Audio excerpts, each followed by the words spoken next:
What's up, guys? It's G here, and welcome back to the Grizzly Life podcast. In this episode, Colton and Chase kick things off by talking about health and wellness and why it's so important to start taking it seriously before it's too late. From there, Colton shares his thoughts on how doing just one thing differently can lead to a better you and the power of building habits even when they aren't easy. They also dive into simple ways to start your fitness journey, like getting more movement in throughout the day and building momentum with small steps. New episodes drop every Tuesday and Thursday, so make sure to subscribe, follow, and turn on notifications.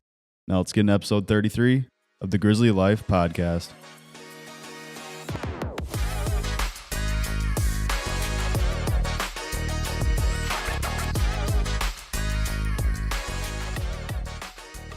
Yo, what is up, guys? It is episode 33 of many, and I know you guys are probably maybe tired of me having the intro sound like that, but I am excited. Episode 33. 33 is actually a little special number for me. It's one of my baseball jersey numbers growing up, so I use it in some of my personal items. 33 is a special number for me. So today we've got Chase and G in the producer chair. We're going to talk more about health and wellness as a whole. I would like to start off with the fact that I need you guys to understand that health and wellness is not going to wait around for you. You're going to everybody's going to get older. Things are going to decline, and I need you to prioritize your own health and wellness, your own routine. I think it's important that you prioritize yourself first and foremost. You need to put yourself first. So every morning you wake up, I prioritize myself by focusing on me. I get my steps in, I do my sauna, I get my workout in, I meal prep, whatever I got to do to win the day, I do it first because health and wellness, without health, you've got nothing, right? So you need to focus on you. Don't wait until you're 40, 50, 60. And if you're tuning in, that's fine too. Better late than never. But for those of you that are 20s, 30s, even teenagers yet, build those habits now while you can and keep them long term. It'll benefit you in the long term. Life is going to get in the way. You're going to have things pop up, but health and wellness is extremely important. Again, without it, you've got nothing.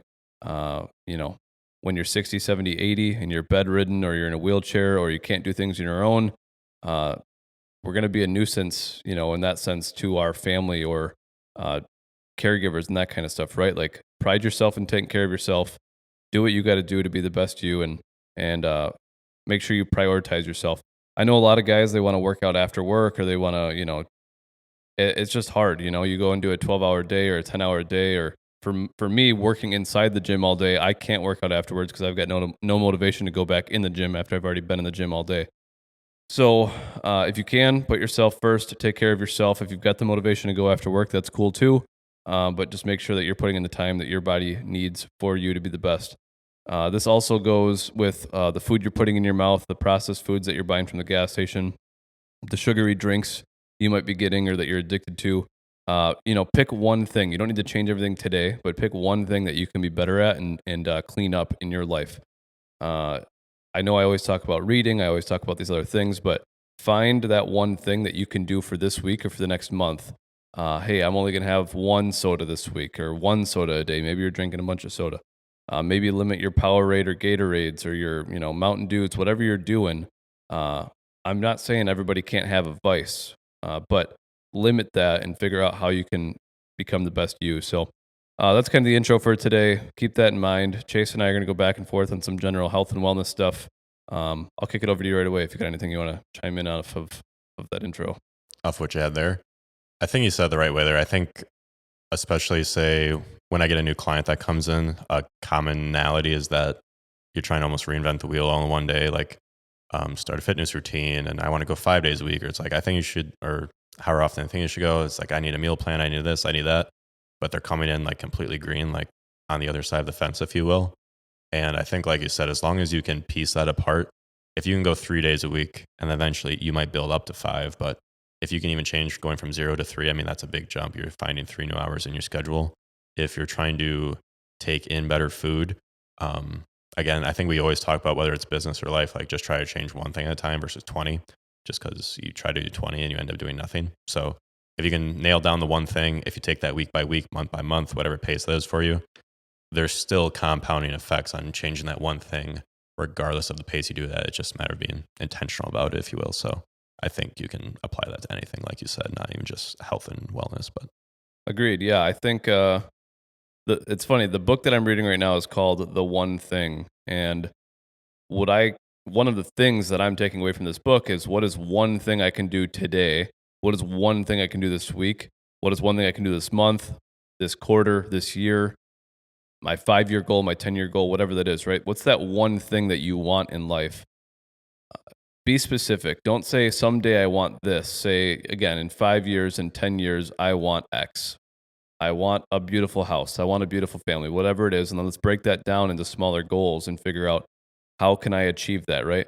So in the immediate, what's one thing I can do today that helps me for my week-long goal? And that week goal is going to help me towards my month goal, right? So your premise should be what's one thing that I can do to better, let's say, my health and fitness. You can do this for several different areas in your life.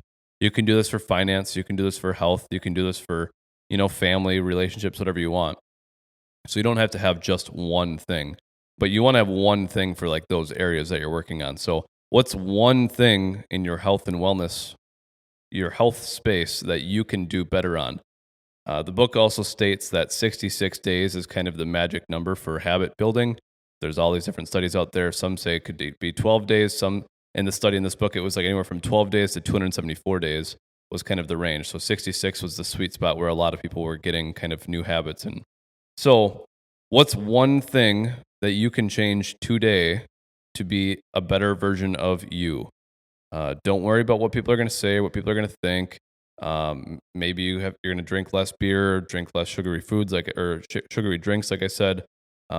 Maybe we're going to limit how many bags of chips I'm buying from the gas station. I know a lot of people, their morning routine is stop at Quick Trip, stop at BP, stop at any gas station, convenience store, fast food joint, and get what's convenient. But again, think long term, what's convenient for you? What's one thing we can change? The interesting thing, another thing this book brought up was nobody's disciplined all the time. There's no such thing as like a disciplined person. But what the disciplined person does is they have like a short burst of discipline that allows them to create a habit, and then the habit just becomes a way of life, right? So it's not you walk around and be like, well, that person's really disciplined, right? They've just built all of these habits up over time, and now it's just part of their routine because it's normal. We all have habits, whether they're good or bad. We're all disciplined. You can have a million bad habits or a million good habits, but it's still a habit, right? We know how to build and form these things. So you're disciplined. It's just whether are you using it to the power of good or the power of bad for yourself or for those around you. So you use that self-discipline to create a new habit. That might be not doing your laundry. That might be not making your bed when you get up. You're disciplined in not doing it, and it's a simple little thing, but use those short little disciplined stints and implement habits. Do not do too many things, like Chase was saying, at once. If you do too many things at once, you often fail. You often do not do any of them, or you do them all half-assed. You don't get anywhere. The where you're trying to go, you're not getting there. So one thing, focus on it, make it a habit, and once it's become something you don't have to think about or something you have to like really pressure yourself to do, you've now created a habit. Now we can move on to the next one. So I agree with you. I think that's, I know we're always talking about goal setting on here and habit building, but it's really the foundation of your everyday life and routine. Well, I think to the point you made too, maybe not that we're disciplined either, like you said, to good or bad, but we're just all habitual by nature. And like you said, whether that's good habits or bad habits. And the way I guess I always look at it, and to piggyback off you, how you want to start your day off hot, if you can just get yourself out of bed and get going right away on the first thing, and like you said, they all just kind of fall in place. Like I think James Clear is kind of just a philosopher at this point about how you stack habits or habit building. Like make the things that you want to do as easy as possible, make them as attractive as possible to you, that there's like a reward at the end of it if that's the case. And then the complete opposite, obviously, for all your bad habits, like get them out of sight, out of mind, make them where you're not obviously rewarded for the process, or you keep kind of like you said, when you buy like the bag of chips, or like people always think you get like the really short dopamine release, obviously, when you buy the bag, obviously eat the whole thing, or why did I just punish my body like that when I know I'm going to pay for it after? Obviously eliminate and limit those things as much as possible, and keep the big picture in mind. Kind of like your point to say you are an afternoon person that works out after work, after the kids, after practice, whatever the case is, and you obviously almost like dread that workout. Like you said, it becomes an option at that point. But I think if you ask everyone that's ever done one of those workouts where you show up and you get it done, but you don't necessarily enjoy the process of it, those are the most rewarding ones, are the ones like you get to the end and you just feel like $1,000,000. Like you did something hard and you know the reward, and you know that going into every afternoon session, if you will. I think, like you said, if you can stack those habits and make the most of those, whether it's minutes or hours a day where you are truly disciplined and have the big picture in mind, I think that's the biggest thing for, like you said, making it more of a lifestyle where people can view you in that light. Yeah.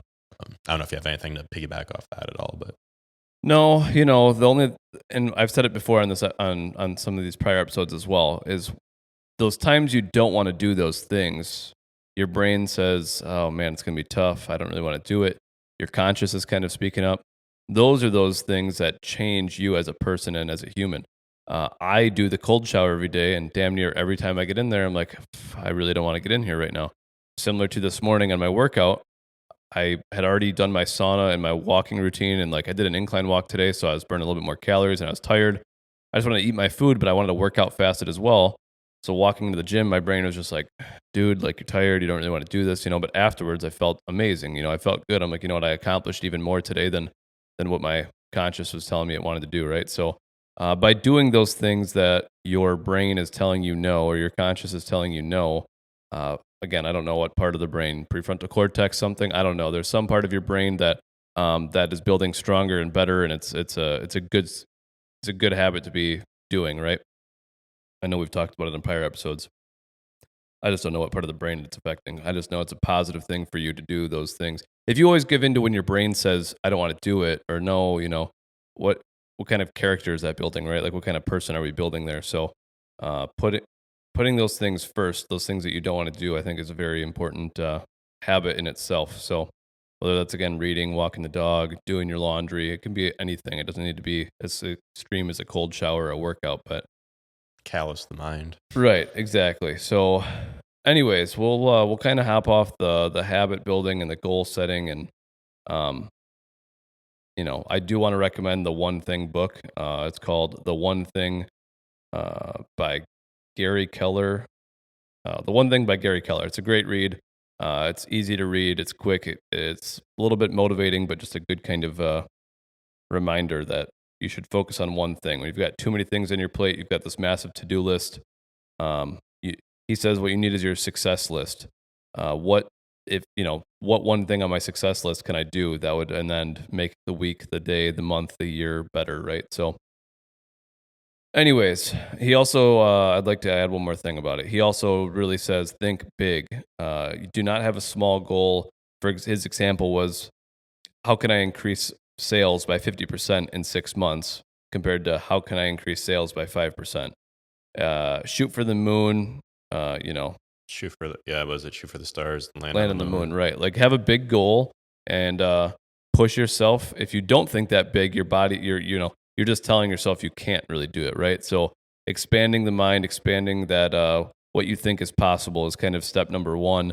Don't listen to people say you can't do that or there's no way you're capable of that. If you're capable of thinking that big, you can do it. You just have to figure out how, right? We're all capable. Nobody is, everybody, I would say, is equally talented in their own right. They all have something they can excel at and be the best at. So just figure out what that is and set your goal and figure it out. So be specific, make it big, and make it audacious. And am I saying that right? Yeah, big, hairy, audacious goals. Big, I feel like hairy, that gets audacious. I feel like that gets thrown around a lot. I feel like audacious is just kind of a goofy word. It sounded kind of weird when I said it, but anyways, let's jump into what do you want to talk about? General health, general. I don't know. You got a topic you want to throw out there for general health and wellness that you want to? I know the last two. So mind you, we're recording this episode on Monday, June 16th. This will get released on Thursday. We're trying to get a little bit more ahead here. We are recording from our podcast studio, which helps. It's way easier just to walk over here and get an episode recorded. So the last two episodes, the one you're hearing tomorrow, Tuesday, and the one you heard on Thursday, were me and Chase going back and forth regarding some nutrition topics, supplement topics. So we're going to kind of keep that going. We're hoping to educate you guys a little bit, give you guys some insight you didn't really think about. I know the one thing last episode that you guys heard was creatine. which is actually going to be 2 episodes by the time you hear this. Creatine is extremely important, extremely valuable. Everybody should consider creatine. Just make sure you keep your water intake high, right? So that was one of my big takeaways for everybody is keep creatine in the supplementation for you. So what do you got, Chase? What do you want to throw out there? You probably pick something that I don't know anything about, but let's see what you got. No, I'm just going through like some of my notes here, some of the things I've read up on recently. A lot of it's more so about like say the programming side, but it's up to you. We can go into either field really if you want, whether it's exercise specific or supplement wise. It's you got a preference for today. Well, I'll ask a question actually. So if I'm a fitness, for those of the people who don't necessarily work out, and we won't expand on this too long because I'm sure we have people that are working out, but if I'm new to fitness, and I think we've talked about this in the past too, I'm new to fitness. I've been working out for a couple months now. What do you recommend off the bat as far as a routine? You just mentioned like if you can start with 3 days and then eventually work yourself up to 5. If I'm just a bare bones, again, I'm 25, 35, doesn't really matter. Obviously, you're not going to put me in a bodybuilding or powerlifting routine. What's a good habit to get going? What kind of routine? If I'm coming to the gym, what should I? From how many steps I should be getting into a day to a weightlifting routine, kind of, I don't know, whatever. I'm a beginner. What do you think?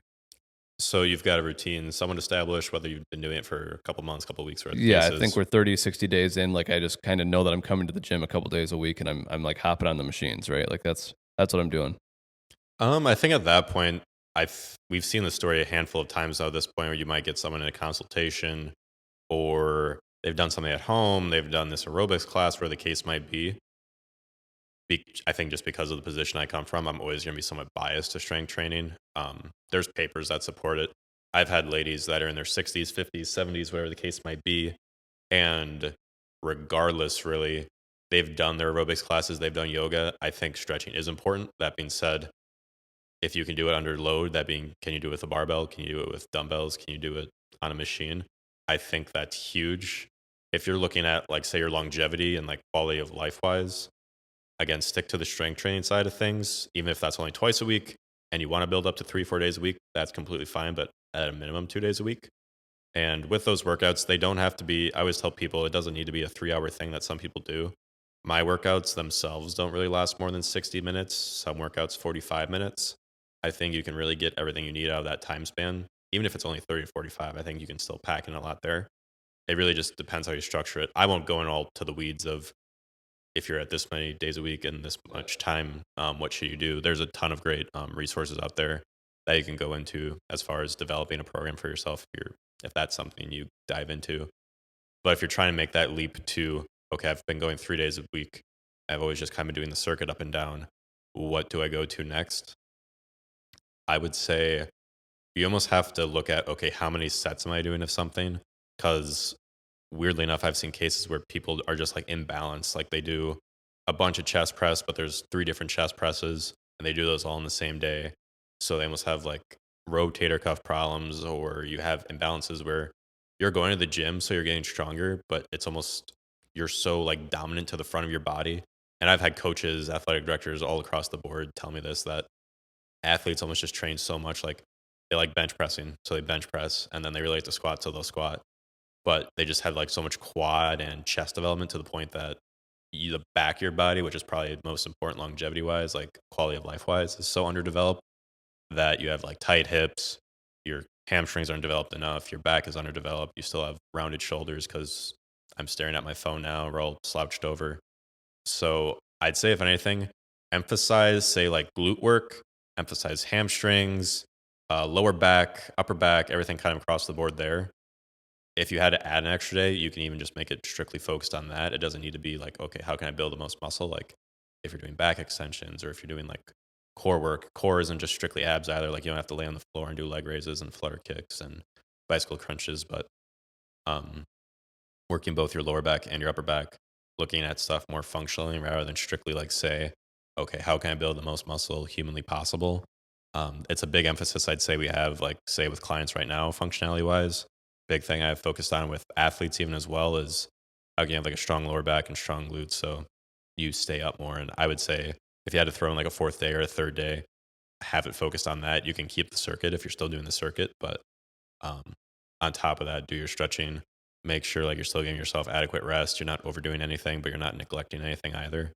I mean, you're asking a guy that spends his nose in a notebook for a long time, like trying to develop things that are perfectly balanced. But if you're trying to simplify it, I'd say focus on your core and focus on the back of your legs more than anything. That's what's kind of going to help you most of the long haul, and then stretch on top of it. Sure. Yeah, easily the stuff that's easily overlooked. I agree with that. I do think for those that are like just getting started, your goal should always be kind of like 3 days a week: Monday, Wednesday, Friday. Give your body some rest if you're just starting. And for those of you who do not work out or who are starting to work out, coming in and just using the circuit is completely fine, especially for the first couple weeks, because no matter what routine you get on, if you're not used to strength training at all, I mean, you're probably going to be a little bit sore. So I think when people do come in, and we definitely have a lot of older clientele here in our Watoma facility, they'll come in and they'll just do the circuit, and that's great to start with, and to just get the body moving and it to be fluid and just to feel a little bit of something. Um, my recommendation is 3 days a week to start is great. Monday, Wednesday, Friday. For those of you who maybe are just getting going, I like to structure my days. One day is going to be more of your push day, right? That's simple. It's your chest exercises, your shoulder exercises, or your tricep exercises. Any of those muscles are your pushing movements. Day 2 would be like your pull day, so like your back day. That would be like your rows and your pull downs or your pull ups, right? Any pulling movements. This would also be your bicep exercises as well. And then you've got day 3, which is like a lower body day, which is like your leg day. This would be your quads, your squats, your leg extensions, your leg curls, your calf raises, your glute kickbacks, right? That's a very simple routine to follow. There's obviously, like Chase is saying, we're very familiar with it. We can dive deep into the textbooks of the knowledge of sets and reps and how many pulling versus pushing exercises you should be doing to keep things perfect. And, 60% quads, 40% hamstrings, or whatever, right? Like there's all these metrics and things we can talk about, but the bare bones of it is to just do 3 days a week: Monday, Wednesday, Friday. Now, a goal should be to work up. I'm doing 5 to 6 days a week. That's always my goal. Sundays is kind of my off day. I'm to the point where I'm trying to implement more of like VO2 max training, trying to get my heart rate up, work on the cardiovascular aspect. But anyways, that's kind of a bare bones. You come in, you get a routine going. But I do agree, Chase said earlier too, strength training with all the science behind it is probably the most important thing anybody can do for their overall health. Stretching is great. You lose flexibility. That gets tough. I agree. Going for runs, great. Although some people will argue it's bad for your joints if you run all the time. Now, obviously, there's runners who do marathons and they can do them back to back to back. I'm not saying that. Generally speaking, impact on the knees and that kind of stuff. The back, for me, it's hard on me because I've got a bad lower back. But strength training is like the number one thing that anybody at basically any age. I'm not saying if you're 6 years old or 8 years old, you should be like getting under a squat, under a barbell and doing like squats or anything like that. Nothing compressing, especially for the spine when you're younger. But strength training, hands down, is kind of the number one thing that everybody should be doing some of for longevity, for when you're older. Again, I always use the getting the milk jug, the gallon jug, being able to carry your own groceries inside. Those little things, with loss of strength in age, you'll be able to tell at that time. So anyways, strength training, important. 3 days a week is a good goal to start with. What about for those of the people listening, steps wise? I think a good goal for everybody just in an everyday life would probably be like the 10,000 steps mark. If you've got an iPhone and you have your Apple Health on, and assuming your phone's always in your pocket, which most of the time it is, or in your hand, Apple Health does have a steps tracker on there. How accurate it is, I'm not sure, but you can have steps tracked that way. I personally use Aura and Whoop to track different metrics. They're both pretty accurate on the steps. They're not very far off. I would say, because I think I've talked with some people with Apple Health, depending on what you're doing, like if it's slow enough, like you'll mow the lawn on the rider and it'll be off because they've figured the whole, say 3-4 miles that you were tracing up and down the lawn will throw it off. But that being said, I think the 10,000 I think it's just such an easy number to remember. And it's like you're getting 5 miles in a day. And the calories you burn in that is around 600, which is above anything you would have done anyways. Like that's not including, say, the 2,000 calories you burn a day just naturally. I would say it's a healthy spot to be at. when you get into those apps like Aura and Whoop, they'll adjust that number for you based on how they think how poorly or how well you recovered. Like obviously, if you're well recovered, like you can get back after it. Versus on the poor recovery side, obviously you can dial it back if you will. But have you ever, when you're looking at say your step goal or your movement goal, have you ever adjusted it based on how you're feeling some days, or what's that look like for you? Yeah, I mean, I mess so on Aura specifically. There's an activity goal every day. I adjust it up, especially when my sleep and readiness are lower, because I do want to get more steps, and it pisses me off when it's like, oh, you should take it easy. I just like I don't want to. Like I want to go out and be the best and get my steps in. And something I would like to add: a lot of people listening might work at a desk or might work and be like they might just be sitting around more often than not. I think the first and foremost, like the first thing that everybody should be focused on is 10,000 steps a day. Get up and move. If you haven't started a workout routine, that's fine. We strongly encourage it. But at the very minimum, you need 10,000 steps a day. So what's interesting is when I started the company, and as far back as my Apple Health goes back, so like I think it's like 2019 or something. Mind you, I started the company like 2016 in quotations, but 2017, 2018, they're all kind of learning years. So 2019, I think it was, my Apple Health tracked that I was averaging like 5,000 or 6,000 steps a day. And I gained weight like from that time on in the, just recently in the last years when I've lost a lot of weight. So, and I didn't notice it back then. But anyways, my Apple Health had tracked like 5,600 steps a day was my average. And then the next year was like 6,000, but still kind of the same. And as of recent, my Apple Health is showing 9,000 to 10,000 on average a day, which again, I don't usually keep my phone in my pocket. So like, that's probably fair. But I just thought it was very interesting to see. I think everybody needs to focus on getting up and moving and being active. And that starts with just your basic steps. If you're sitting around, if you're, you got lunch, like most days I walk to the post office to get the mail, which is, it's like 0.7 as my round trip walk. Sometimes I'll walk a little bit extra around the block to get a mile in. I think you need to focus on steps and activity. It's good for your heart health. It's good for your entire body. It's good for blood flow and circulation and all of those little things. So first, get your steps up. If you're not tracking your steps, I highly recommend doing it because you'd be surprised when you feel like, oh wow, I thought I did a lot today, and you go back and you're like, I'm only at 8,000 steps. There's a lot of evenings where it's 5, 6 o'clock at night, and I'm going for a 2 or 3 mile walk to make sure I hit my steps goal. So keep that in mind. Hit your steps. Once you're advanced, I would shoot for more like 12 to 15,000 steps. Those are good ranges to keep extra, calories burned and activity going. So steps important. Make sure you're watching those. I love the summertime for step goal. Like between the sessions in the morning I have with the kids, like I come in here every day at 10, wherever the case is, and I've already got like 7,000, 8,000 under the belt already because I just paced up and down the weight room for 3 hours. Yeah, it is. I think for you that it's great and it's easy for you, especially with like that. It does feel really good too when you've accomplished a lot in the morning and you've already got like 5,000, 6,000 steps. So for me, working out and walking in the morning, and all of a sudden I'm done with that and it's 8 o'clock. I'm like, damn, I'm already at 4,000 or 5,000 steps plus a workout plus a sauna session. I'm like, it's a good day, right? It's a great start. So you having BFS to run around. Are you going fasted? Are you eating before that? Are you drinking milk during that? Or what are you doing? I'm depends on the morning. Like I'd like to be better about having something in the morning. I think just for like consistency's sake. I'm not a huge person where it's like, oh, I need protein every like couple of hours. I think you can get into a big debate about like nutrition windows and when you need food.